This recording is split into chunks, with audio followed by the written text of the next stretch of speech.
qu'est-ce que la dîme? Qu'est-ce que les offrandes? Pourquoi est-ce que Dieu nous demande de rendre la dîme et de donner des offrandes à l'Éternel? Étant donné que nous vivons dans une situation difficile où tout est instable, où nous risquons de perdre notre emploi à n'importe quel moment, où nous avons des dettes à payer, ou peut-être nous avons une diminution de nos revenus, comment est-ce que nous pouvons être fidèles à Dieu alors que tout est chamboulé autour de nous et qu'on ne sait pas comment joindre les deux bouts, de quoi demain sera fait? Quel rapport y a-t-il entre la foi et la fidélité dans la dîme et les offrandes? Est-ce que Dieu attend de nous que nous lui soyons fidèles au point que nous manquions des choses essentielles? C'est ce que nous allons voir aujourd'hui. D'abord, nous allons prier. Père éternel, alors que nous allons étudier ta parole, que tu puisses nous donner l'intelligence, la sagesse, un cœur réceptif, un esprit bien disposé à recevoir ce que tu as à nous enseigner. Nous te demandons de nous pardonner nos fautes et nos manquements, que rien ne nous sépare de toi. Et Seigneur, que cette parole puisse toucher nos cœurs et transformer nos vies, notre relation avec toi aussi. Au nom de Jésus, nous te prions. Amen.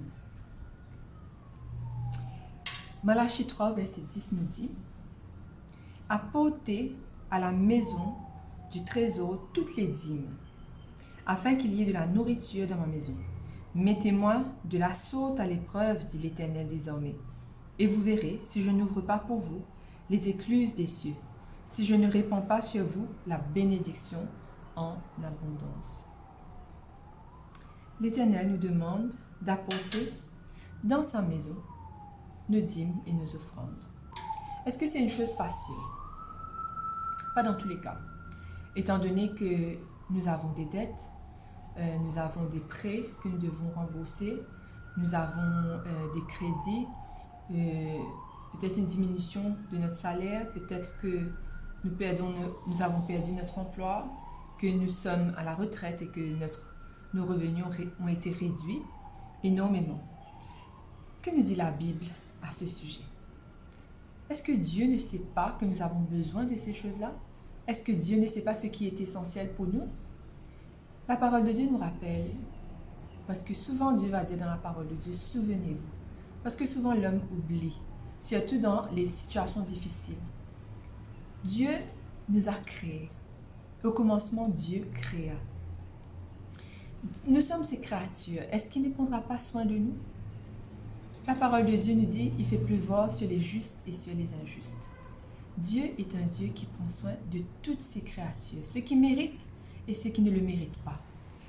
Dans le livre de Matthieu, au chapitre 6, à partir du verset 25, il est dit, « C'est pourquoi je vous dis, ne vous inquiétez pas en demandant, qu'allons-nous manger ou boire? Avec quoi allons-nous nous habiller? La vie ne vaut-elle pas plus que la nourriture et le corps ne vaut-il pas plus que les vêtements? Voyez ces oiseaux qui volent dans le ciel, ils ne sèment ni ne moissonnent. Ils n'amassent pas de provisions dans les greniers et votre Père céleste les nourrit. N'avez-vous pas bien plus de valeur qu'eux? Si Dieu habille ainsi cette petite plante des champs qui est là aujourd'hui et qui demain sera jetée au feu, à plus forte raison ne vêtira-t-il pas vous-même? Ah, votre foi est bien petite. Ne vous inquiétez donc pas et ne dites pas « Que mangerons-nous » ou « Que boirons-nous » ou « Avec quoi nous habillerons-nous » Toutes ces choses, les païens s'en préoccupent sans cesse. Mais votre Père qui est dans les cieux sait de quoi vous en avez besoin. Faites donc du royaume de Dieu et ce qui est juste à ses yeux votre préoccupation première. Et toutes ces choses vous seront données en plus. Ne vous inquiétez pas pour le lendemain. Le lendemain se souciera de lui-même. À chaque jour suffit sa peine. L'un des noms de l'Éternel, c'est Jéhovah Jireh. Jéhovah Jireh, ça veut dire à la montagne où l'Éternel a pourvu. Ce qui nous rappelle une histoire, l'histoire d'Abraham. Pendant des années, il a essayé d'avoir un fils pour pouvoir lui donner son héritage, pour qu'il puisse être le prêtre de la famille, pour que son nom puisse continuer à exister à travers son fils. Quand enfin il aura Isaac, Dieu lui dira, prends ton fils, ton unique, sacrifie-le à la montagne où je te dirai. Et lorsqu'il est à la montagne, il prend son couteau pour l'Holocauste, mais un ange attrape sa main et l'empêche de tuer son fils. Et Dieu lui ouvre les yeux, regarde au buisson et voit qu'il y avait un bouc qui était pris dans le buisson. Il va prendre le bouc et faire le sacrifice. Et il dira, Jéhovah Jireh, l'endroit où il a été pourvu. Dieu pourvoit à nos besoins. S'il nous dit, ne te soucie pas du lendemain. Je sais que tu as besoin de la nourriture. Je sais que tu as besoin de quoi vivre. Je sais que tu as besoin de te vêtir. Il y a beaucoup de choses qui s'ajoutent à cela aujourd'hui. Je sais que tu as besoin de payer tes prêts. Je sais que tu as besoin de payer l'électricité, que tu as besoin de payer l'eau. Je sais que tu as toutes ces dépenses-là à faire. Mais ne t'inquiète pas. À chaque jour suffit sa peine. Dans un autre chapitre de la Bible, dans Ecclésiaste, il dit, jeune homme, réjouis-toi, mange et bois, car demain tu mourras. Il y avait un homme qui a travaillé dur toute sa vie. Et très jeune, il était très riche. Et il va se dire, je vais prendre tout cet argent que j'ai, tout ce que j'ai, mes biens, je mettrai dans mon grenier. Et demain, je vais commencer à jouir de la vie. Et Dieu lui dira, insensé, demain ne t'appartient pas, demain tu mourras. Et tout ce que tu as, qui en profitera? Ça nous montre un peu notre situation. Nous nous préoccupons de beaucoup de choses. Nous nous préoccupons du lendemain. D'ailleurs, nous avons des responsabilités. Nous devons faire notre part. C'est-à-dire, c'est vrai que Dieu, il prend soin de nous. Mais nous avons notre part à jouer. Nous avons à travailler et faire ce que nous pouvons. Parce que la parole de Dieu nous dit, l'oiseau ne meurt pas de faim. Il y a des milliers d'oiseaux sur cette terre, mais il ne meurt pas de faim. Et là, on nous parle d'un oiseau très insignifiant. La parole de Dieu va dire qu'il prend soin des moineaux.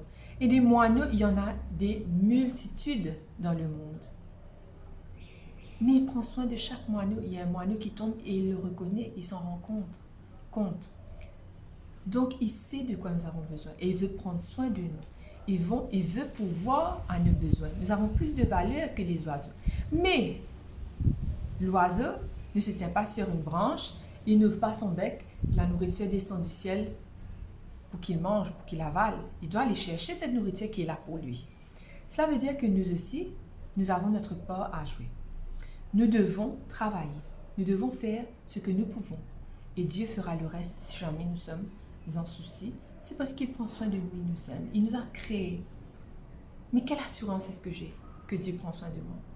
Qu'est-ce qui peut m'aider à avoir confiance en lui dans ces moments difficiles que je traverse?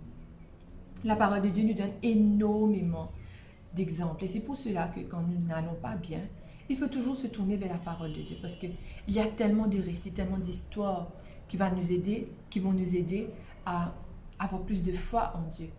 Et c'est à travers la parole de Dieu que Dieu nous parle. Dans Deutéronome 29, verset 5, il est dit, en parlant du peuple d'Israël, « Je t'ai conduit pendant 40 années dans le désert. Tes vêtements ne sont point usés sur toi et ton soulier ne s'est point usé dans ton pied. » Dieu a fait en sorte que les Israélites puissent avoir des vêtements et des chaussures qui ne s'usent pas. Parce que dans le désert, il n'y a pas de magasin. Il n'y a pas de supermarché. Ils ont quitté l'Égypte. Ils ont été 40 ans dans le désert. Et pendant 40 ans, Dieu a pris soin de tous leurs besoins. Pendant 40 ans, la manne est tombée du ciel pour les nourrir. Chaque jour, ils n'avaient qu'à ramasser cette manne.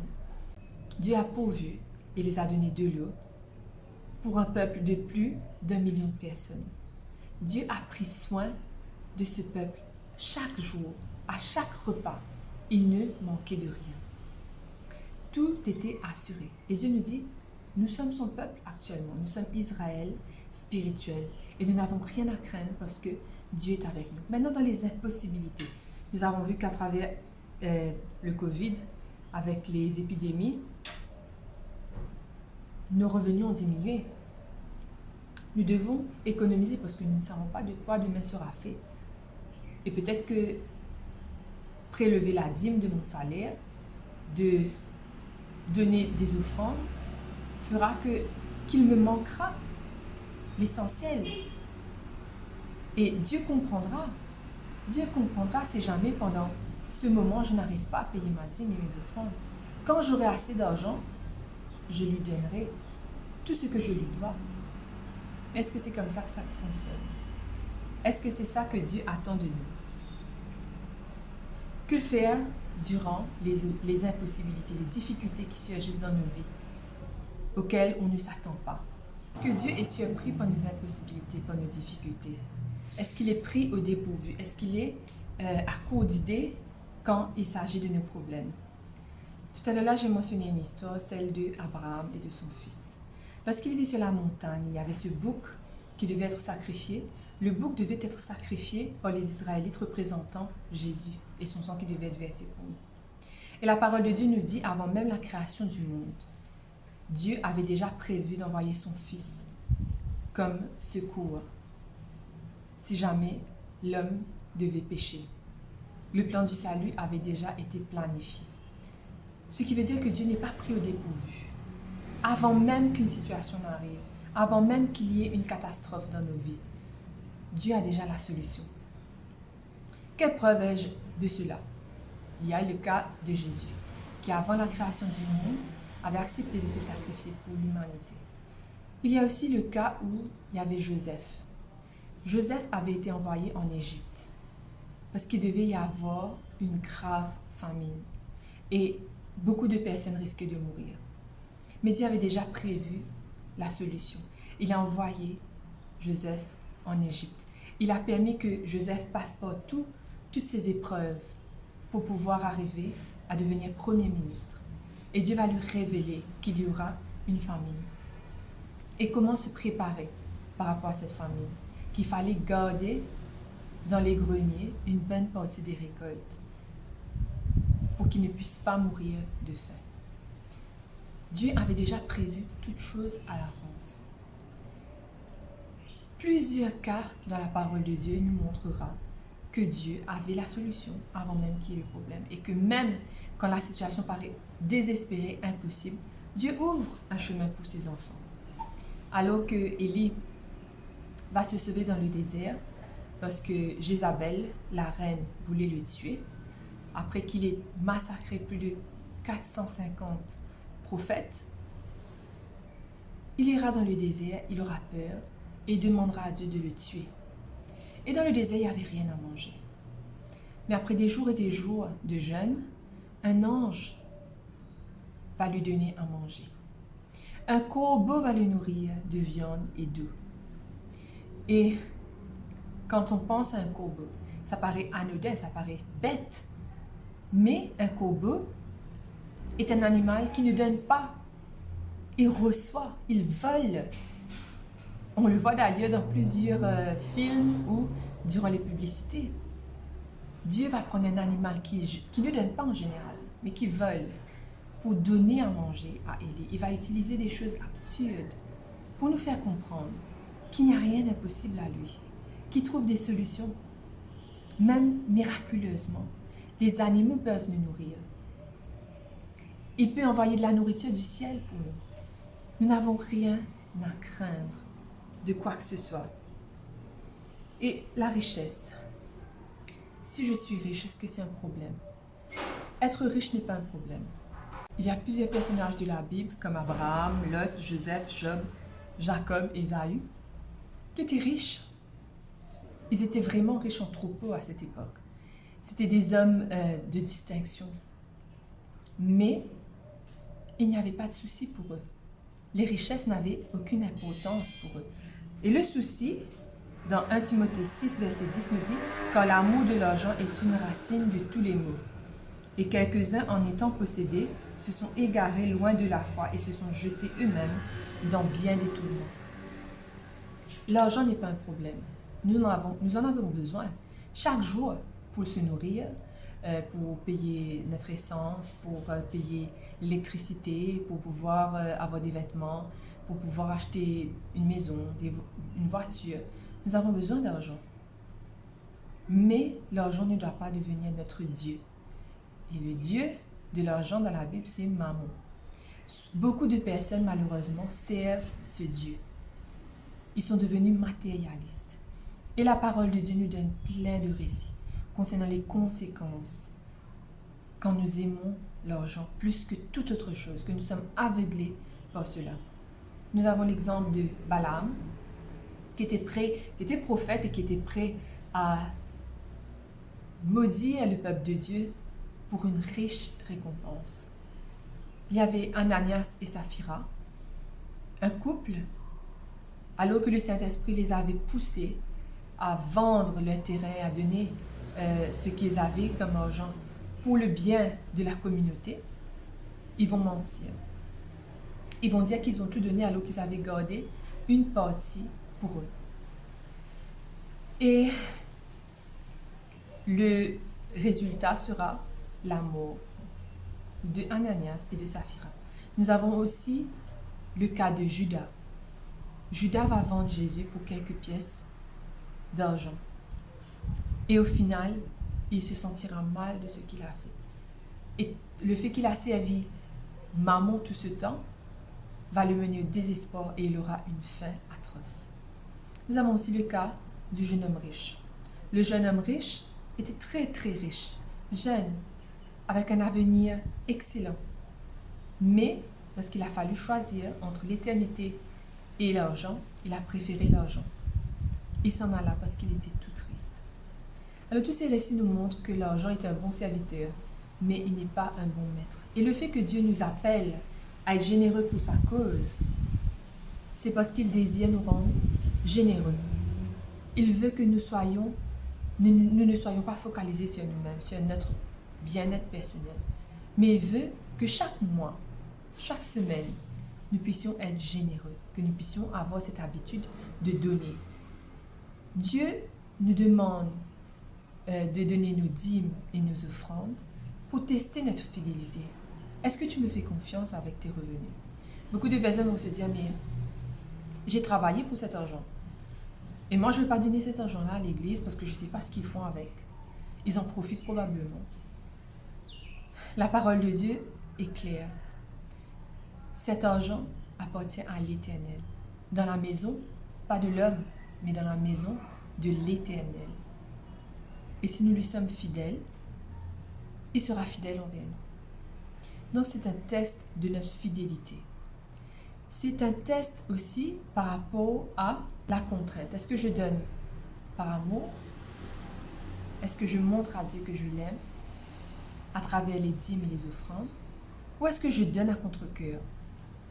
Et je peux vous dire que cela n'est pas nécessaire. Si nous le faisons à contre-cœur, Dieu a horreur de nos dons, de nos sacrifices. Il ne nous contraint absolument à rien. Il ne nous force pas. Nous avons plus à gagner qu'à perdre en étant fidèles à Dieu.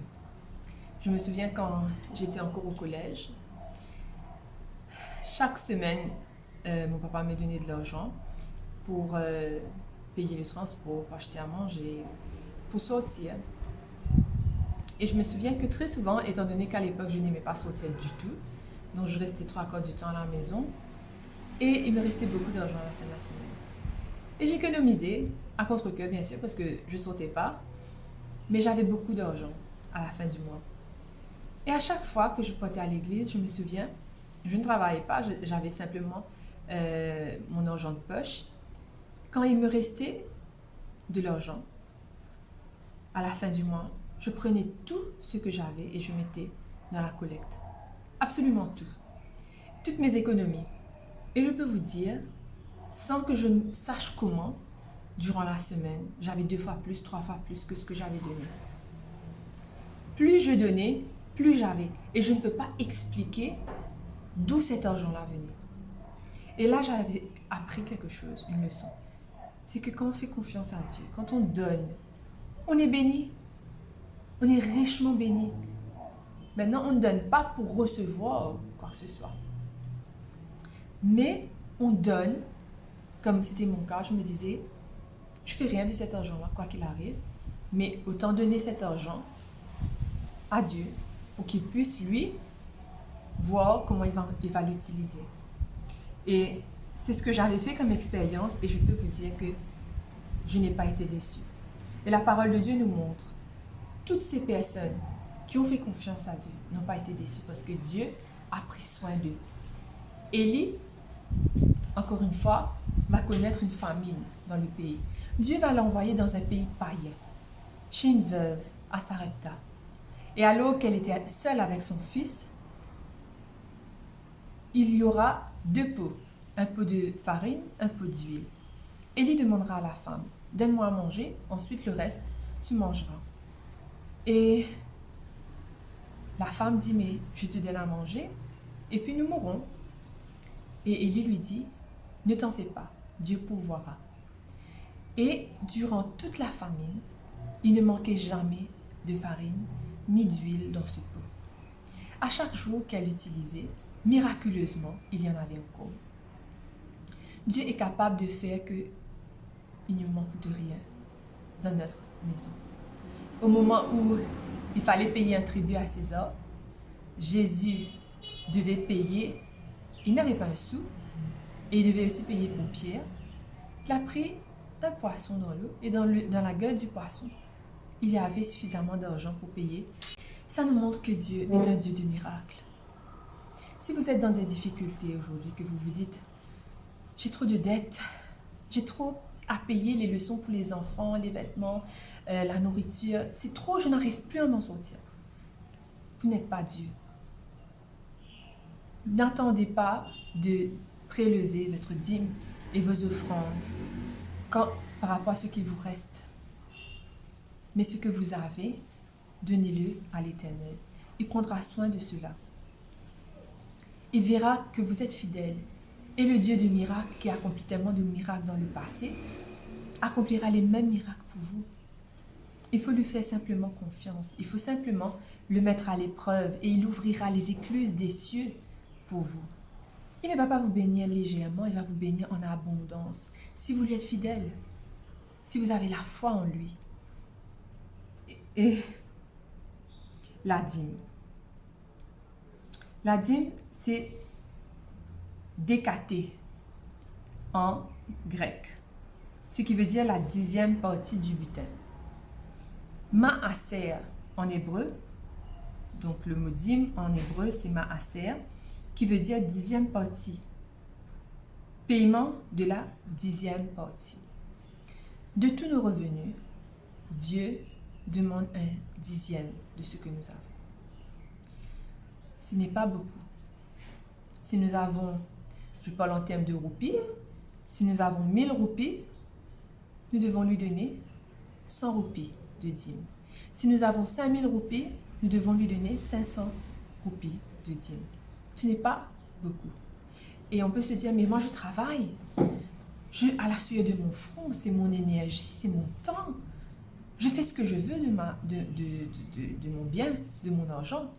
Je n'ai pas à me soucier de Dieu. Mais qui te donne le temps?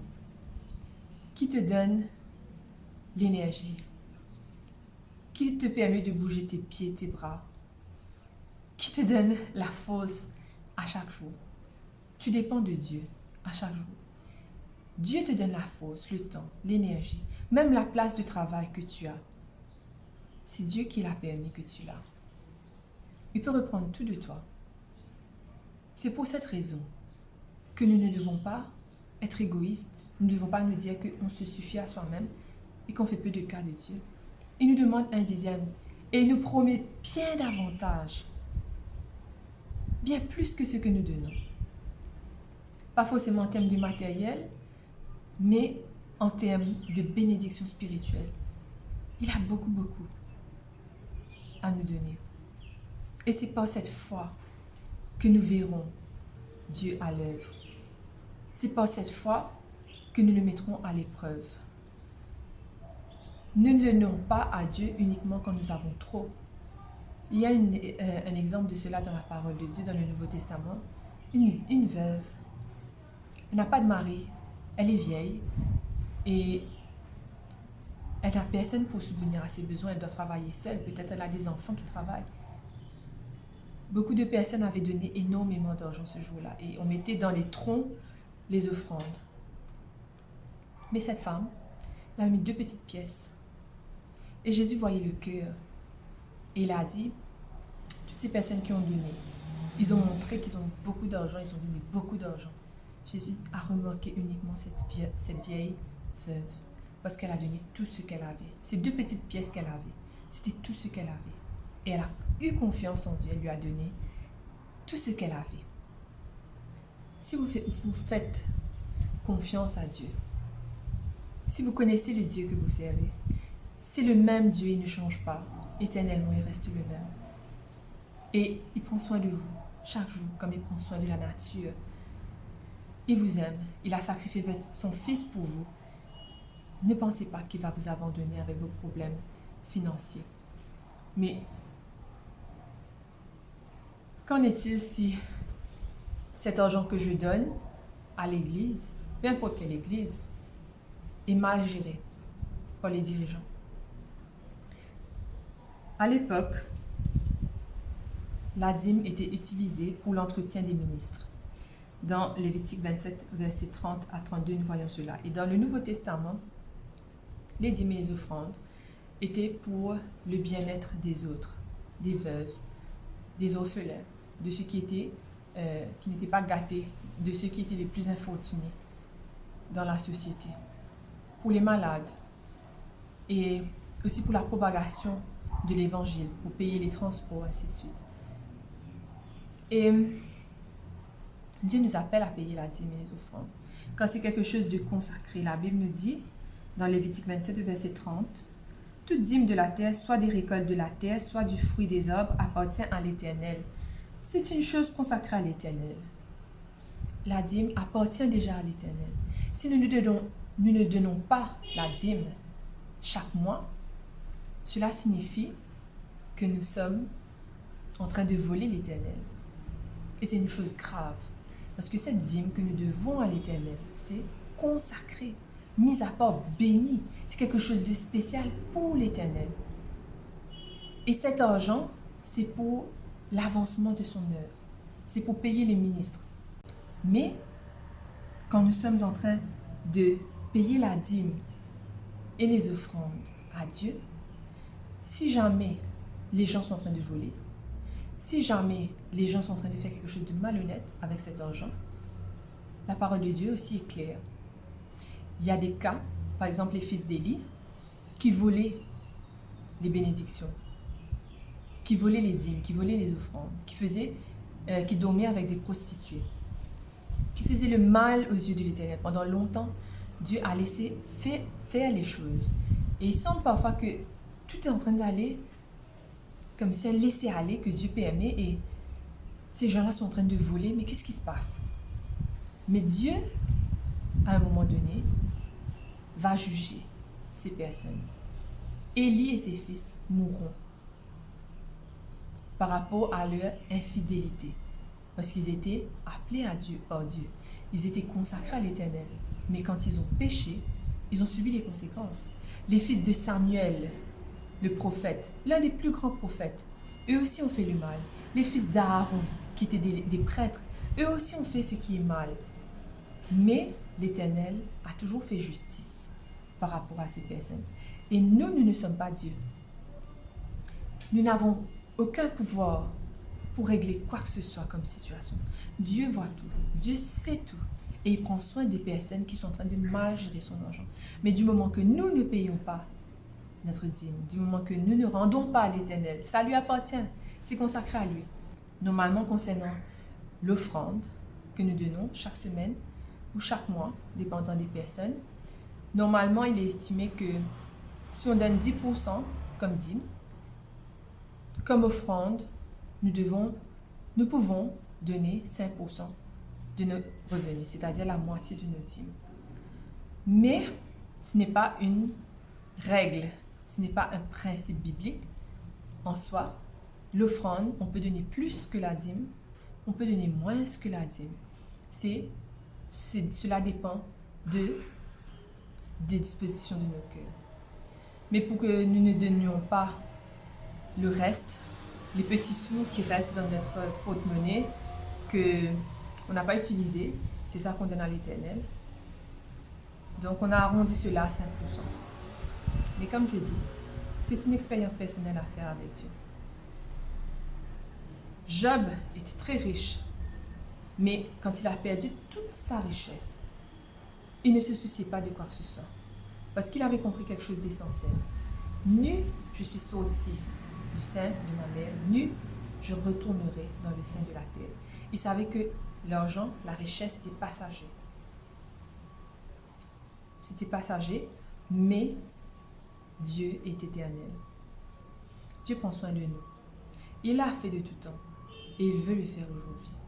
Si jamais tu as des soucis, si jamais tu te dis, ça fait trop longtemps que j'ai arrêté de rendre la dîme à l'Éternel, que je ne donne pas mes offrandes, on peut toujours recommencer. Si jamais tu n'avais pas compris c'était quoi, maintenant que tu l'as compris, tu peux commencer à démontrer ta fidélité et ton amour envers Dieu, à lui faire confiance, que même si jamais tu ne restes pas grand-chose à la fin quand tu as fini de donner ta dîme et tes offrandes, tu dis Dieu, je me confie en toi, je te mets à l'épreuve et j'attends que tu agisses. Dieu, il est prêt à ouvrir les écluses des cieux pour toi. Es-tu prêt à recevoir ces bénédictions? Prions. L'Éternel, nous te remercions pour tes grâces, tes bénédictions. Te demandons, Seigneur, que tu puisses nous aider à te faire confiance en toutes choses. Tu as donné ton Fils pour nous. Tu as pourvu à notre salut. Nous savons que tu pourvoiras aussi à notre bien-être chaque jour. Te demandons, Seigneur, que nous puissions avoir un cœur généreux pour ta cause, que nous puissions donner avec un cœur reconnaissant et aussi avec un cœur débordant de joie, non pas avec contrainte. Seigneur, nous voulons aussi tout te donner, nous sacrifier nous-mêmes pour toi, comme un sacrifice de bonne odeur, Quand nous voulons te servir, nous voulons t'appartenir. Et nous voulons, Seigneur, chaque jour voir tes bienfaits, tes bénédictions à l'œuvre dans nos vies. Au nom de Jésus, nous te prions. Amen.